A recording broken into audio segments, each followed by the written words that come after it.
This episode of Tech News Day is sponsored by Masterclass. Now, no one today is more persecuted than gamers, of course. And this is particularly true in China, a country whose approach to video games can best be described as a war on gaming. President for life Xi Jinping and the Chinese Communist Party have been quite open about their view that video games are poisoning the minds of China's youth, making them unfocused and weak-willed. And state media has even referred to gaming as spiritual opium, which hits extra hard if you know anything about Chinese history. Yeah. One government official was quoted as saying last year, "Teenagers are the future of our motherland. Protecting the physical and mental health of minors is related to the people's vital interests and relates to the cultivation of the younger generation in the era of national rejuvenation." It's a lot. It's too wordy. In America, we have the quote, "Teenagers scare the living shit out of me," and it's much more, concise. I appreciate it much more. Yeah.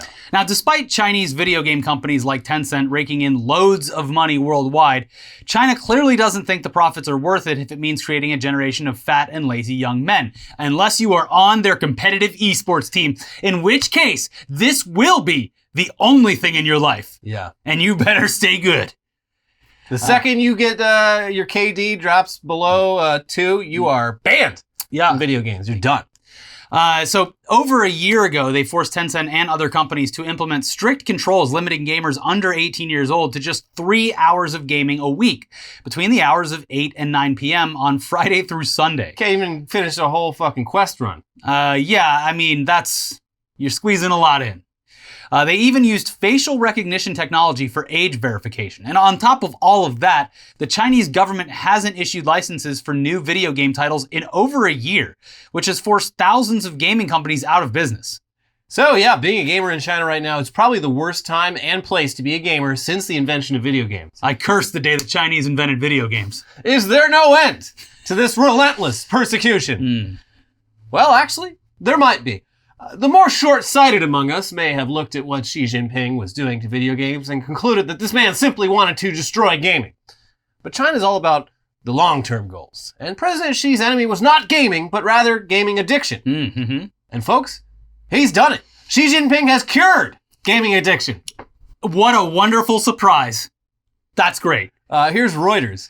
China has resolved the problem of game addiction among its youth, a report co-written by the country's top gaming industry association said, in remarks likely to be welcomed by the regulations-battered sector. The comment came from a report by the China Game Industry Group Committee, affiliated with the online game publishing regulator, China Game Industry Research Institute, and data provider CNG. CNG said on its official WeChat account on Tuesday. Chinese regulators in September last year stepped in with new rules barring anyone under 18 from playing video games for more than 3 hours a week, a stringent social intervention that it said was needed to pull the plug on a growing addiction to what it had described as spiritual opium. The move came as part of a broad regulatory crackdown against the Chinese technology sector and was seen as an effort to also tighten controls over the gaming industry, which was hit soon afterwards with a lengthy title approval freeze. CNG said the report found that more than 75% of young players now played games for less than 3 hours a week and praised Chinese game companies for achieving remarkable results after setting up systems to curb game addiction. They did it. Weirdly, though, gaming addiction. Everyone's just playing 3 hours a week, but all of a sudden there are so many more gamers in this house that are logging in from different devices. Interesting. Yeah, more gamers, but less time. Yeah. But it's just remarkable. I mean, gaming addiction's only been the DSM for 2 years? It's already been cured. Yeah. What is the Chinese what can't they do over in China? They're kicking our ass. Look at those rail lines. They got trains that don't even do anything. Yeah. I can't even take a train to San Francisco without getting off and getting on a fucking bus halfway through.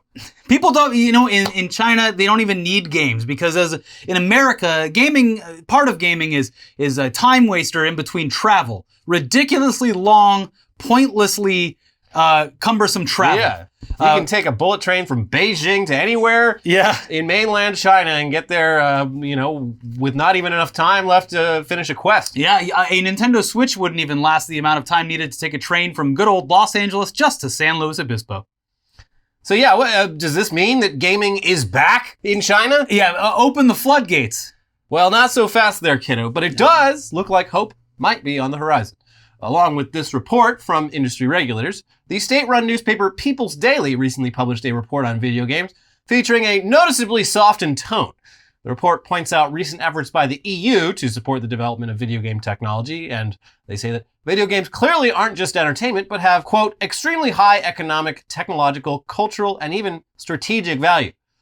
They emphasize that the gaming industry has accelerated the development of all kinds of technology relevant to the wider tech industry, and they say that international online gaming could help promote Chinese culture to the world. All pretty obvious China things. number one.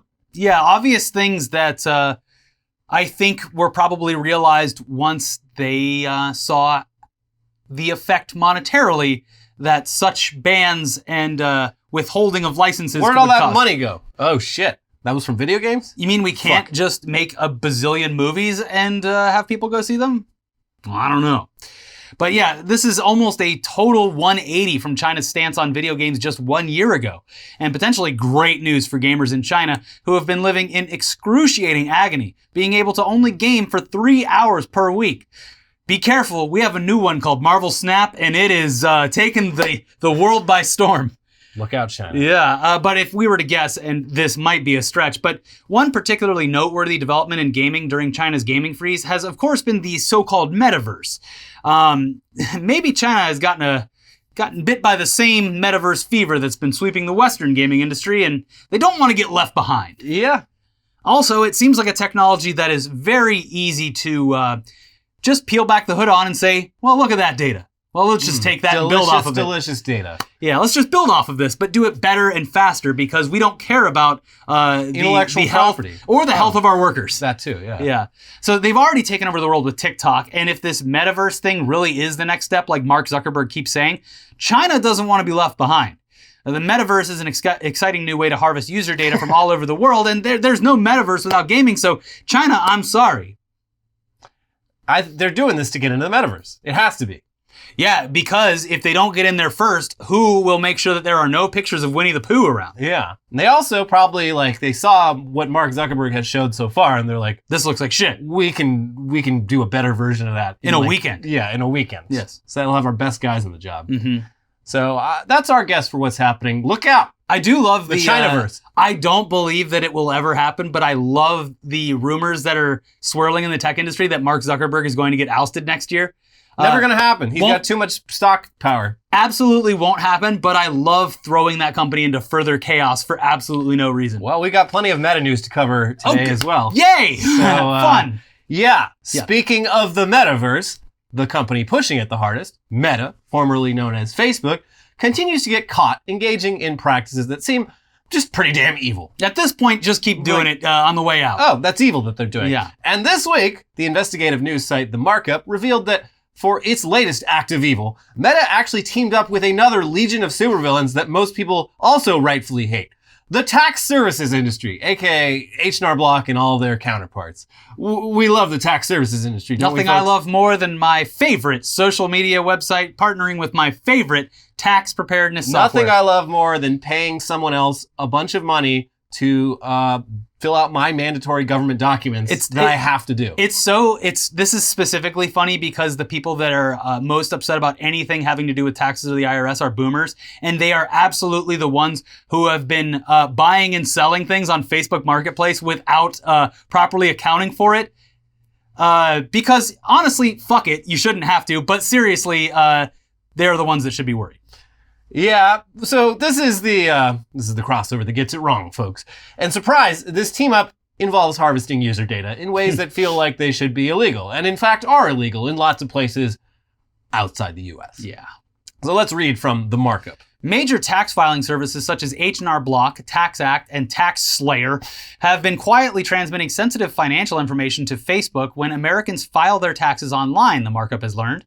The data, sent through widely used code called the metapixel, includes not only information like names and email addresses, but often even more detailed information, including data on users' income, filing status, refund amounts, and dependents' college scholarship amounts. The information sent to Facebook can be used by the company to power its advertising algorithms and is gathered regardless of whether the person using the tax filing service has an account on Facebook or other platforms operated by its owner, Meta. God damn, they really just can't. You can't trust anything. They are addicted to data. Yeah, not only should you have never trusted this data in the first place, but also just years after being exposed for harvesting the data down to just the most minute to build a case around each person. The idea that they're like, they have a son or daughter that's pretty desperate because they have 6 figures worth of student loans. We'll implement that into the algorithm. Is just fucking, at its core, evil feeling. It's just very creepy. Yeah. User data is Mark Zuckerberg's personal spiritual opium. He can't get enough. Again, it's making him very rich. I've said this before. I'll say it again. Everyone's wrong. The future isn't the metaverse. The future is Generation Z and everyone else going, fuck, we should probably take control of our data, but not in the way that fucking Bitcoin wants to. That's a completely different way. Yeah. Yeah. So anyway, other than maybe the private health insurance industry, the private tax filing industry is probably the greatest example in the US of an entire industry that really should not even exist, or at the very least, not on nearly such a massive scale. Another thing that Europeans look at and go, why? Yeah. I mean, yeah, the taxes, you look at how they do taxes in like the UK or Europe and you're like, oh, wow, that's fucking easy. Yeah, everyone's seen the meme, I'm sure, where it's like the government knows how much you made, and you know how much you made, but you're going to do this little dance every year. And if you're off by even a little bit, someone's going to have a conversation. It's a lovely dance that is orchestrated by companies who profit off of it. So yeah, the tax filing business, they are middlemen. They are only considered widely essential in this country because of lobbying that ensures that they are. Yeah. For the majority of Americans, all of the tax information that they submit to the IRS every year is information the IRS already has. You know how you get one of those little forms in the mail? One of those is already at the IRS. Also, they just want you to send the other one to make sure they're the same. I'd be interested in seeing the actual data, but I would guess 75% or more of tax filings are incredibly simple and just one sheet. Yeah. I mean, people typically in this country have a single income when you're of an age where the taxes are going to actually impact you. It's only like the top 5% or maybe even less of this country where you have enough like random shit coming in. Yeah, enough like assets and shit where like you should need a tax preparer who knows their shit. Like it's insane to think about the rest is all forms. Like my dad growing up worked for one company his entire life and would pull out a fucking thing filled with like paperwork every year. And it's like, you literally get a form and it says how much you made and it said how much they took. And then, but why is this so fucking complicated? So yeah, filing taxes should be as easy as looking at all the info that the IRS already has and just making any necessary corrections. But instead, our tax forms are overly complex documents that companies like H&R Block helpfully figure out for you for a fee. Mm-hmm. Money, please. So we've known that these companies are parasites for a long time, but this business with Facebook, it is a new low. I just love the crossover that gets it wrong. It's so on its face, just such a great example. It's just H&R Block creating a problem that they themselves solve by you paying for the key to unlock it. Yeah. It's literally like, yeah, taxes are fucking easy. We literally wrote a script where you just type in the numbers that are on your sheet and then it does the work for you. But we built that and put the reasoning for that in place. Yeah. The IRS for years has been like, no, we totally could simplify this whole thing and remove all these middlemen. But that would destroy our company. Well, the IRS, they would love it. But yeah, the lobbyists from H&R Block, they go to Congress to make sure that doesn't happen. Yeah. That's how they get the block in their name. Mm-hmm. Mm-hmm. Anyways, this news also highlights an unsettling aspect of online advertising that most people don't think about. We all have profiles floating around on servers of companies that we've never even heard of, containing all sorts of information about us. They know what our social media profiles are, what our phone numbers are, what our phone device IDs are, even without us providing that kind of information. Because all of this incomplete information about us gets aggregated and it is extremely simple to put it together. You can create a brand new profile on Facebook and the ads that you get are still targeted at you because Facebook knew who you were before you even signed up, thanks to their advanced matching system. And they easily connected the information that they have on you to your new profile based on the basic info that you provided, knowingly or unknowingly. And also, look, it's a decent app, but Instagram is just taking all of that information and giving it to the company that owns it. Yeah, the Instagram ads it's a meme. They're terrifyingly targeted. It is. In some cases, I feel like I've seen advertisements for t-shirts that were created by an algorithm for me and only exist in that one scenario. How did you know I like that? Yeah, because it's just off enough to be like, it took some clip art and just with a slogan and like put it there. Anyway, thanks to tax filing services, the information that Facebook and the companies that it buys information from have on you now officially includes stuff like how much money you make, what your investments are, your filing status, aka whether you're married or single, how much you're using your health savings account, the names of any dependents, aka the names of your children, and how much you're paying to send those kids to college. So yeah, this is, of course, not something that the tax services tell you about when you're using their services. And when reached by the markup, several of these companies claimed they had no idea how much info they were sending to Facebook, which is actually somewhat believable. Yeah, there are wide nets being cast on both sides of this because they want any bit of data that you are willing to give up, even if it is not useful to the exact thing you're using, they will take it. We'll take it. It might come in handy later. You're giving it to us. So the little tracker, it's like embedded in all these websites. Yeah. It's called the Metapixel, and it's just kind of something that companies add to their site code because Meta tells them it will target their Facebook and Instagram ads at potential customers. Yeah. It's the same reason whenever you look at a product online, you immediately get ads for that same product. Mm-hmm. Serving ads for tax services at people who are currently doing their taxes seems a bit less logical, but the Metapixel is just one of those best practices things. Like, oh, make sure you embed that. Yeah, it's also like... We don't know what it sends, but we hear it's useful, so... Their advertising will work because the advertising will be like, are you sure you're getting the most back for your tax filing? And it's be like, well, I could spend, $150 in this H&R Block thing, but they're going to get me $1,000 back. So technically I've made $850, even though that was my money the entire time if they're giving it back to you. Yeah. Anyways, the general vibe here is that Meta and the companies that use the Metapixel hoover up so much data that even they're not fully aware of what they're collecting, but they're still collecting it. Why not? And it seems like, at least in this case, Meta and these tax filing companies may have inadvertently violated U.S. law. Whoops! Oops! That keeps happening recently too a lot. Just, laws? Despite our tax system being a privatized hellscape, the IRS has pretty strict laws around data collection. The tax info can only be collected for limited purposes, and anything beyond that requires disclosures and consent. And we all obviously sign consent forms that are way too long to read all the time when we're online. But in this case, according to someone who actually wrote these laws, if these companies didn't explicitly state that they're providing specific aspects of your tax info to Meta, they may have committed a crime. So hopefully someone in our government actually does something about that. Seems like a slam dunk that could really hurt both Meta and the tax companies, which would be awesome. Yeah, the woman that wrote this law, she's just like, they would literally, under our rules, they would have to say, like, we are collecting your income to send to Facebook. We are collecting your number of dependents to send to Facebook. Like, it'd have to be really, really specific. And since these companies didn't even know what info they were collecting, it sounds like they did not provide that kind of disclosures. So, also, again, it seems very like a slam dunk. And very convenient to not ask or tell what kind of info they're getting.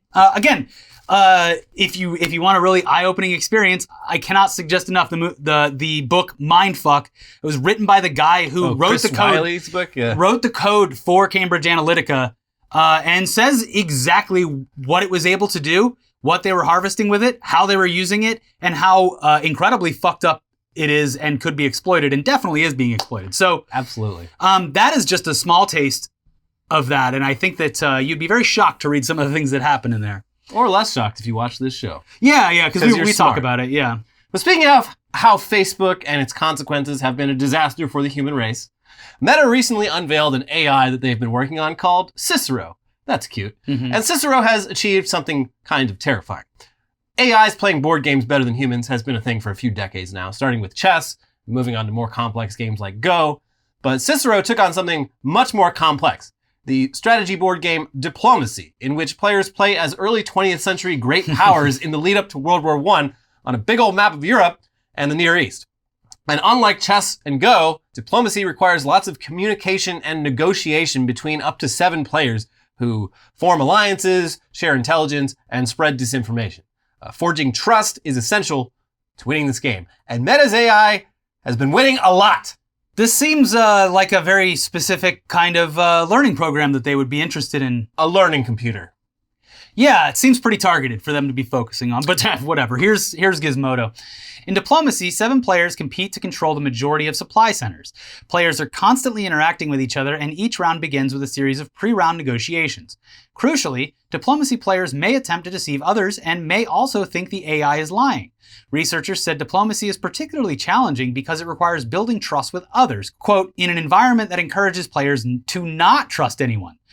In other words, for an AI to win at diplomacy, it needs to both understand the rules of the game efficiently, but also fundamentally understand human interactions, deceptions, and cooperation, and know how to string together sentences without sounding like a malfunctioning dishwasher. Cicero more or less did that. Meta says Cicero more than doubled the average score of human players across 40 anonymous online diplomacy games and ranked in the top 10% of players who played more than one game. Cicero even placed first in an 8-game tournament involving 21 participants. At every stage of the game, Cicero would model how other competing players were likely to act based on their game performance and text conversations. Seems like it could be used for real-world situations, but what do I know? Yeah, potentially very relevant real-world situations. Meta's researchers say that not a single opponent questioned whether Cicero was an AI, and they say that at least in one instance, Cicero was able to change a human player's mind by proposing a mutually beneficial move. Terrifying. And this was all accomplished by basically just feeding the AI data from over 125,000 games of diplomacy containing over 12 million messages exchanged between human players.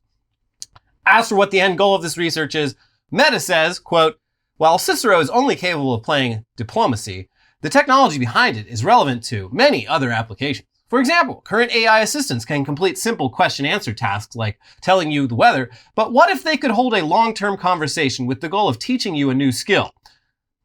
Okay, buddy. Sounds good, Meta. Did you really need to demonstrate this very practical capability via a board game about global domination that takes place right before a world war that killed 40 million people? Well, thank God. Seems like a bit of a stretch. Franz Ferdinand is continuing down the parade route and everything is proceeding at... Where's he going? This is some Skynet shit. Yeah. Cicero is, Cicero, they're going to give Cicero the nuclear codes. We're all dead. What's interesting about this is, like, in a completely, like, practical and non-scary way, I think the first, like, NFL team that adopts this and literally runs every play in a game based off of what an AI says, has the potential to win. It will be like 20 years ago. Bill Belichick will never allow that. He wouldn't. It's going to take some, like, it's going to be an experiment with a team that isn't good at all. It's going to be like Moneyball. 20 years ago when they're like, look, I got a math brain. I'm going to do math and make this a winning team. Whereas this is going to be, I can feel it because there was a huge... American football is very based off of playmaking, unlike, baseball, soccer, and all that kind of stuff. There was already a like, very noticeable change in how NFL football was played as soon as the coaching staff and players were at an age where they had grown up playing Madden. Like, it noticeably changed the playmaking and whatnot of the sport. Lots of quarterbacks doing rushing yards these days. Oh, another recent fun example, not football, but a guy who grew up playing NASCAR video games. I think we talked about it before, yeah. He, like, rode the wall. He was going to lose anyway, so he's like, fuck it. And literally, it was one of the short tracks. And so he just hit the wall and gunned it and won the race. Yeah. Because he slingshotted himself around because everyone had to slow down. And he said that he learned it playing, in a video game. playing GameCube growing up. Like, just an incredible time to be aging. Yeah. Watching all these kids use these skills, hopefully for good. But I, for one, welcome Cicero as our new overlord. But speaking of democracy, or diplomacy, rather. This episode is sponsored by Masterclass, who offers several classes that you may one day find very useful while negotiating with Mark Zuckerberg's AI. Yeah. With Masterclass, you can learn from the world's best minds anytime, anywhere, and at your own pace. You can learn about filmmaking with Werner Herzog, Martin Scorsese, Spike Lee, Ken Burns, and James Cameron. You can improve your cooking skills with Gordon Ramsay, Wolfgang Puck, and Roy Choi. And you can learn from some of the greatest minds in music like Tom Morello, Herbie Hancock, Hans Zimmer, Danny Elfman, and deadmau5. With over 180 classes from a range of world-class instructors, that thing you've always wanted to do is closer than you think. And one I recently started watching was the Interior Design Masterclass by Corey Damon Jenkins, because I have a very old house and I want it to look better. This old house. And it's a lot of like really interesting takes on what interior design is and the thought that goes into it. It's not just about putting cool shit in your house. It's about telling a story through the interior of your home. I am very much excited for your eventual HGTV show. So thank you for that. One of And these thank you, days. Masterclass, for giving you the skills necessary. Yeah. So Masterclass is also accessible on pretty much anything. Your phone, your web, whatever, your web browser, your smart TV, and they offer classes on a wide variety of topics, all taught by world-class instructors at the top of their fields. And each class is broken into individual lessons, and they're usually around 10 minutes long. Members can explore at their own pace, and each class is supported by downloadable materials, class guides, recipes, and more. These are cinema-quality classes that give you unparalleled access to a renowned instructor. Lessons range from specifically showing you how to execute a technique to an instructor's insights about their craft that can be translated across many fields and disciplines. That's something we bring up all the time, is just seeing someone at the pinnacle of their career. The advice that they can give you about things is universal, not just it's specific. not just relevant to the specific topic. A new product that Masterclass is offering that's actually really exciting and intriguing is called Sessions. Sessions offer a deeper dive over a month-long period and include projects to submit to a teaching assistant for feedback, as well as the opportunity to learn alongside a community of peers. And this is available to subscribers at no extra cost. There you go. We highly recommend that you check out Masterclass. This holiday, give one annual membership and get one for free. Go to masterclass.com/newsday today. That is masterclass.com/newsday. Terms apply. Awesome. Well, let's get back into the news now. And yes, we once again need to update you on everything going on over at Twitter because the Muskification and Elonization of Twitter continues at a rapid pace. And let's start with an update on probably the biggest brain idea of Elon's many big brain ideas, letting anyone who pays $8 get a verified checkmark. Now, this was a terrible idea, and anyone with a normal-sized brain saw what was coming, including many inside Twitter itself who soon found themselves without jobs. Lots and lots of people immediately started spending $8 to do some high-level trolling, including impersonating various Twitter advertisers in ways that those advertisers very much did not like. $8 verified checkmarks were quickly paused, and last week Elon said that they would be back, but we're going to take some time. 2 weeks. We just need 2 more weeks. And then we will have the checkmarks will be back on November 29th. Now, of course, that was before Elon issued an ultimatum that roughly half of Twitter's workforce turned down, leaving Twitter pretty damn understaffed. So it's understandable that Musk has revised his timeline on when the $8 checkmarks will be back. On Monday night, he wrote, "Holding off relaunch of Blue Verified until there is high confidence of stopping impersonation. We'll probably use different color check for organizations than individuals." Creating even more problems that you're not solving in the first place, and also just more flags to wave for people who are simping for you. Right. But yeah, it sounds like when and if the $8 check marks come back, people who bought theirs will have a different colored check mark than the celebrities and the brands, which makes sense, but also kind of defeats the entire purpose of the $8 check marks, which was basically making dumb people feel like they're famous and important, even though they are neither of those things. I see where he's going with this, and I think I have an idea that he's trying to get to, but he hasn't got to yet. And this is just based off of the past month or so of Musk and who he's been talking to. But I think what would be a better plan is if Musk gave every single person on the website a specific badge that they had on their profiles, and only the people who paid $8 didn't have the badges. And he'd have to make it a color that is very highly visible to anyone that's browsing on the website, maybe like a yellow color. And just being able to look at people and judge them based on certain characteristics, I think is something that, I've just accidentally created anti-Semitism again, haven't I? Yeah, well, it's going around these days. Yeah. But yeah, different colored check marks, they would eliminate the need to click on someone's profile to find out if they got their check mark. Which I've been doing a lot recently. So yeah, bullying these fucking losers will become much easier. I love this idea. This is a great idea. Not Ricky's idea. No, my idea is bad. That's Hitler's idea. Yes. I'm talking about Elon's idea. Yeah. I'm just saying what Elon's eventually getting to. Right. Yes. Speaking of great ideas, though, Elon has mentioned this several times already, but he sees the long-term future of Twitter as X. Suck it, the everything app. Which translates to Twitter essentially becoming what WeChat is in China. And a huge reason for WeChat's success is its integrated payments system. So Elon really wants to bring payments to Twitter. And look, this is a great idea. And it's clearly something that Twitter's previous owners would have already implemented if they knew anything about digital payments. Yeah. Are you there yet? Yes, you got there too. Okay, good. Yes. Jack Dorsey, the guy who created or ran Twitter, he also Start a little company called Square, or Block, however you want to look at it. Block, 'cause it's 3D. They are the makers of the Cash App. What does the Cash App do? They also have the widely used Square point-of-sale system. So I guess he did actually know a lot about payments. Probably more than Elon, who hasn't been in the payments business for like 25 years. And could have implemented it so seamlessly. You would think. Yeah, well, for some reason it never occurred to Jack how easy. Simple Jack. That's his name. How easy it would be to integrate the two businesses that he was running. And it just needed someone with the clarity, the biggest brain on earth to come to the decision that this would be. Someone with, clarity of vision, clarity of purpose. Someone, an ideas guy. A man who knows what he's doing and isn't just constantly changing his mind about things. I'm an ideas guy. He very much is. Elon will fix it. Yes. Anyway, here's what Elon said about all this a few weeks ago.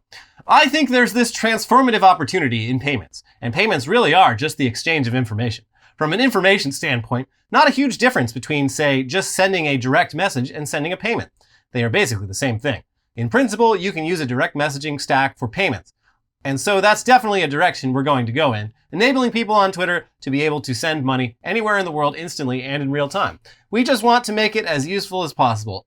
I feel like the banking industry might not like, they might not find the whole thing as simple as he just described it, but okay. I'm a first market guy and I use PayPal and Venmo more than anyone, but that Zelle app that came out of nowhere makes things a lot easier. The ones that the banks actually use themselves? Yeah. It's extremely simple. Like my parents, there's no barrier to entry anymore because it's just automatic. But yeah, there's different aspects of that. The amount of security loopholes or security hoops that you got to jump through to, log protect your customers. Yeah, the amount of encryption that goes into that stuff. It's not simply like add money tag to tweet. But anyway, here's The Verge's Alex Heath, more recently on Tuesday of this week. Twitter will let you send crypto to accounts alongside normal money, Elon Musk says. We will also make it easy to do crypto, Musk told employees during an internal Q&A yesterday, a recording of which I obtained. You should be able to easily send money to anyone in Twitter with one click, he said. The payment side of things will probably be more valuable than all the rest of Twitter combined. And yeah, sure, you in a perfect place, you should be able to securely send money on Twitter if you want to. I think that's handy in certain Facebook scenarios. Had some version of this. Well, they've had like 4 years. different versions that they've tried to sell. What it sounds like is he's just trying to bring Dogecoin. But that's the thing is Cash App already did the crypto and regular fiat thing. And the fact that it wasn't integrated should tell you that this is a bigger issue than you think it is. Yeah. But again, if this was as simple as Elon claims, it would have already been done. And Jack already has the company. I know they're friends. Maybe they'll work out some kind of deal here. Maybe Elon will buy Square. We don't know. Maybe they'll trade companies, yeah. Currently, Elon would have to build something from the ground up. Mm-hmm. Yes. And that's also while trying to put out all of the abundance of fires that are currently burning around Twitter, where it is also significantly understaffed and is also heading into 2 major holidays. Yeah. And severely in debt. Yes. Now, there's also the problem that multiple companies have tried to recreate, or that they've run into trying to create WeChat outside of China and also failed at, including WeChat itself. America isn't the same as everywhere else. We're very dumb. This might just be something that only really works in China. Yeah. Plus, given how much of a dumpster fire Twitter has been lately, does it really seem to you like an app that you or anyone else would want to put all of their credit card or banking information into? Yeah, let me just into? link my bank. There we go. Cool. Anyways, moving on to the biggest Twitter news this week, which we already mostly covered, but that was unbanning Donald Trump after conducting a Twitter poll about it, a very scientific Twitter poll. A lot of people pointed out in the wake of this decision that just 3 weeks earlier, which feels a lot longer ago, but really wasn't, Musk had tweeted the following. Twitter will be forming a content moderation council with widely diverse viewpoints. No major content decisions or account reinstatements will happen before that council convenes. As you might guess, no such council ever convened. But when presented with this apparent contradiction, Musk replied with, a large coalition of political/social activist groups agreed not to try to kill Twitter by starving us of advertising revenue if I agreed to this condition. They broke the deal. These are made-up demons that he is fighting in his brain. Yeah. And any actual protest that he's seen is justifiable and a direct reaction to things that he has done. No, it was the activists. The activists did it. And look, big if true, Mr. Elon, sir. Main thing here, if true. Musk should be able to just name these apparent extremely powerful activist groups, but so far no names. Yeah, and also the claim that he was saying that the poll was botted, and it's like, you literally have the data, please It's your website. Yeah. Could it be that advertisers themselves saw with their own eyes what a shit show Twitter was quickly becoming under Musk and then pulled out of their own accord, as several advertisers have openly stated? No, they totally would have kept advertising on Twitter if not for those pesky, all-powerful activist groups who definitely entered a binding agreement with Elon, which they broke.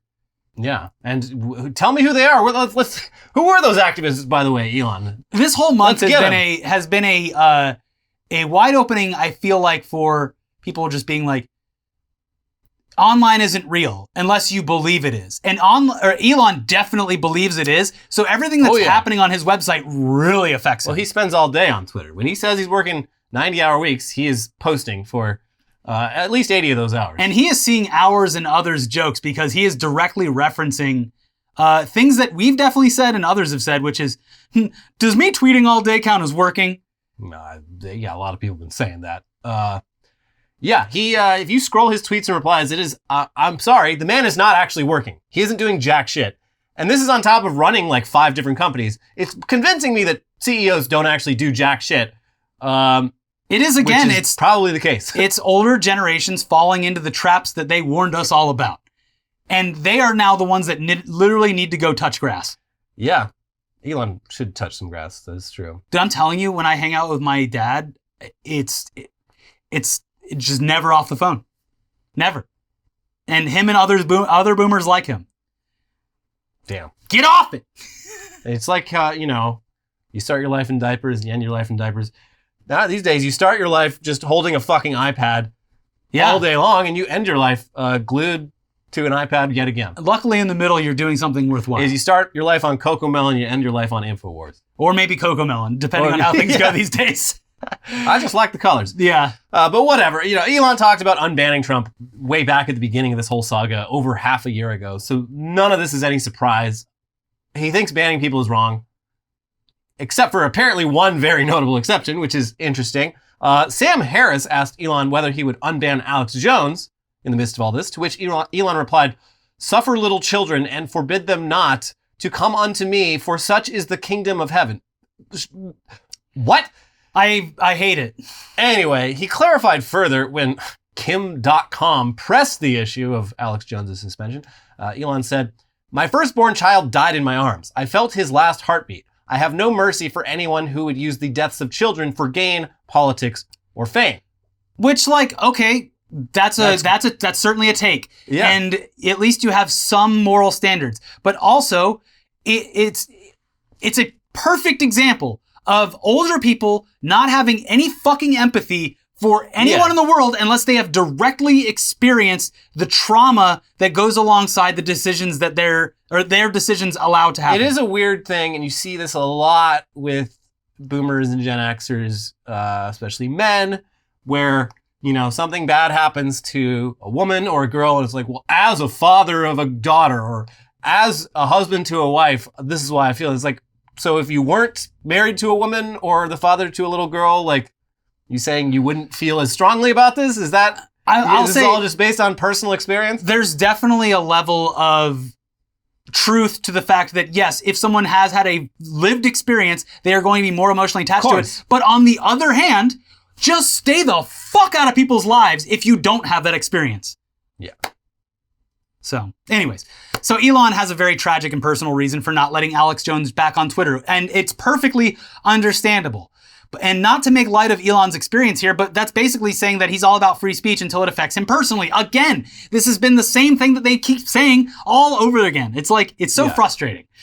He's also made clear in various other ways over the past few weeks, as we've talked about before, but it's interesting to see it spelled out in this specific way.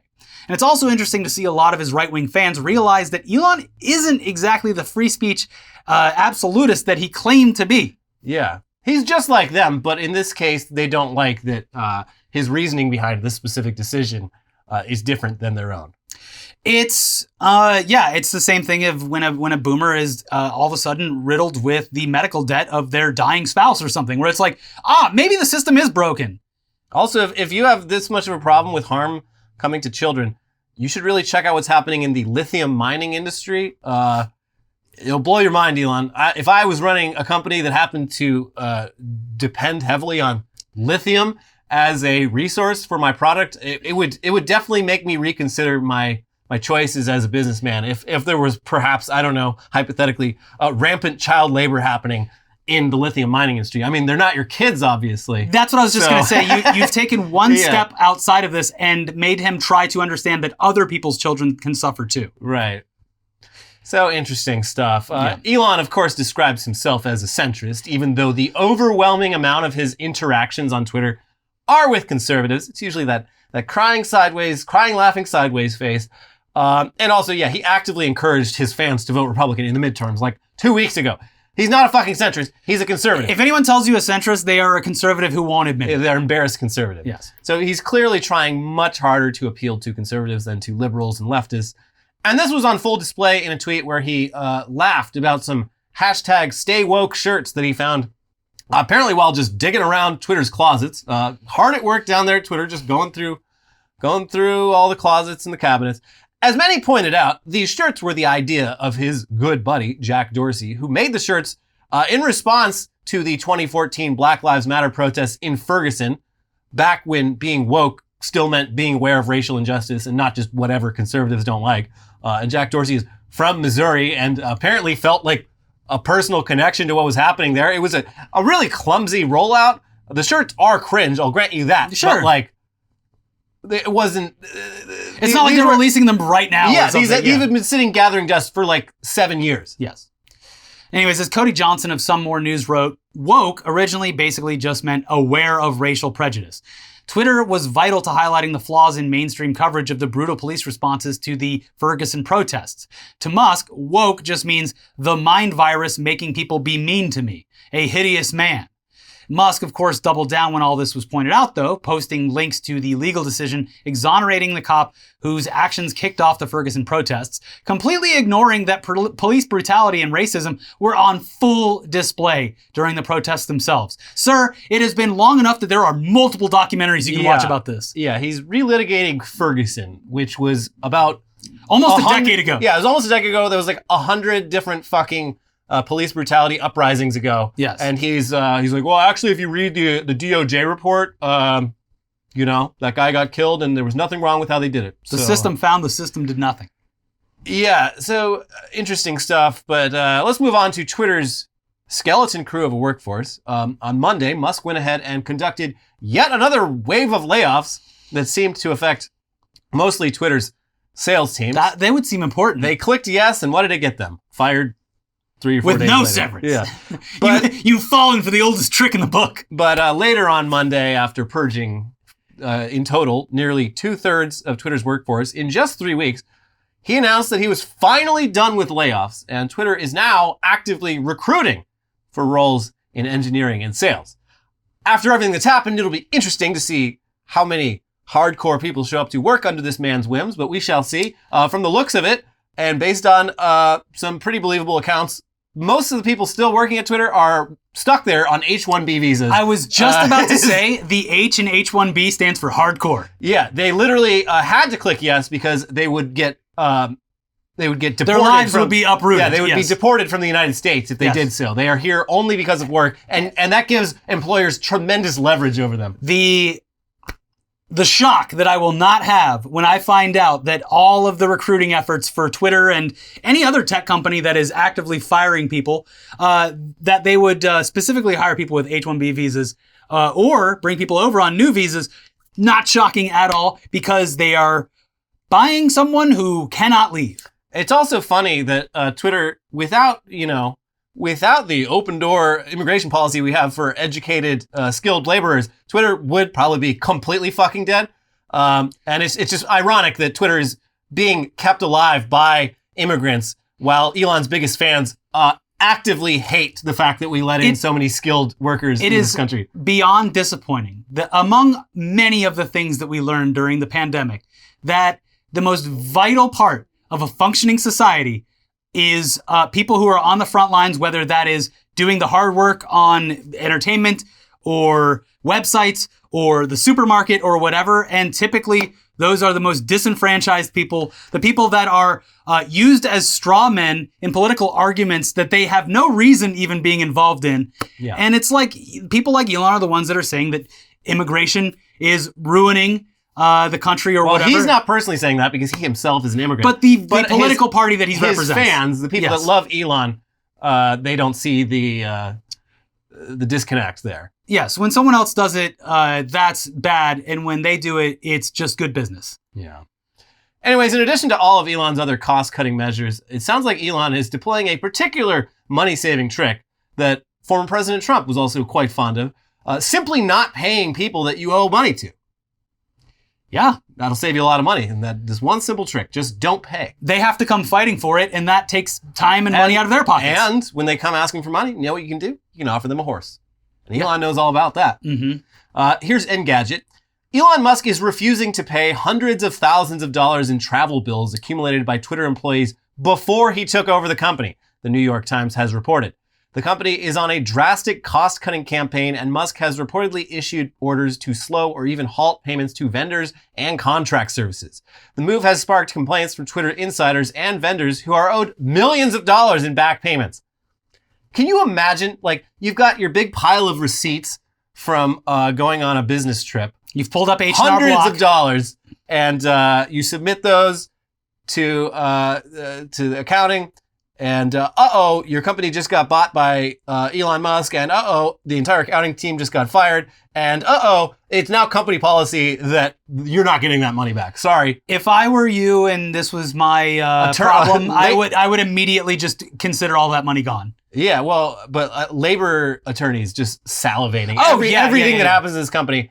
But yeah, if you're owed like $1,500 from Twitter for travel expenses, just assume that money's gone and let an attorney deal with that in the class action. He also, like, when he forced all of Twitter's engineers to come to a meeting on Monday, I think, like, a lot of those people are based in like New York and stuff. And he's like, no, it has to be in person.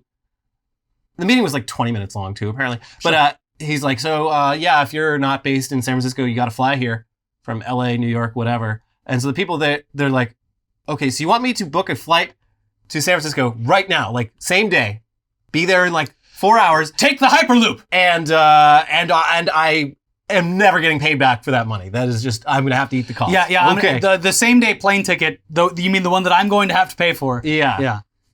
Well, don't we have people on staff that do all this travel booking? Oh, we don't anymore? No. Well, I'm sure we'll come up with an AI for that. Just go to Kayak. Someday your Tesla will be able to drive you all the way from New York to LA. I just bought a little website called Expedia. And it's going to be rolled into X, the everything app. Ugh, everything. It's got money, social messaging, travel booking. Yeah, and when it collapses, it'll be, it'll ruin everything. So anyway, that's where things are with Twitter currently. But, it's never ending now. I knew it was going to be chaotic, but even we, Elon's biggest haters, did not expect things to... I was like, it'll be, a little bit of growing pains. It'll kind of suck. It'll be lame. But whatever, it'll be, stable. I had no fucking clue things would be this ridiculous all the time. I didn't think it would take or be like this long lasting and this chaotic, but I am satisfied that everything hasn't gone normally. Because that would have been the most upsetting, if nothing bad happened and he was kicking ass. Yeah, he's not kicking ass. He is doing the opposite of kicking ass. So yeah, there's that. Also, I don't know if we'll cover it in Weekly Weird. We'll get to Weekly Weird later this weekend because obviously it's a holiday, but there's so many funny things coming out of the legal process dealing with FTX that is fascinating in ways that you would think even amateurs running a business would look at things and say, well, that's weird. So yes, enjoy your Thanksgiving, however you wish to celebrate. Yeah. We'll be back for Weekly Weird News sometime later in the week or this weekend. In the meantime, please watch our most recent videos over here. Thank you to everyone who said that they donated to the Colorado Giving Fund. We really appreciate it. And check out both the videos over here. And we'll see you soon for another one. But have a good week. Bye-bye. Bye. Bok, bok.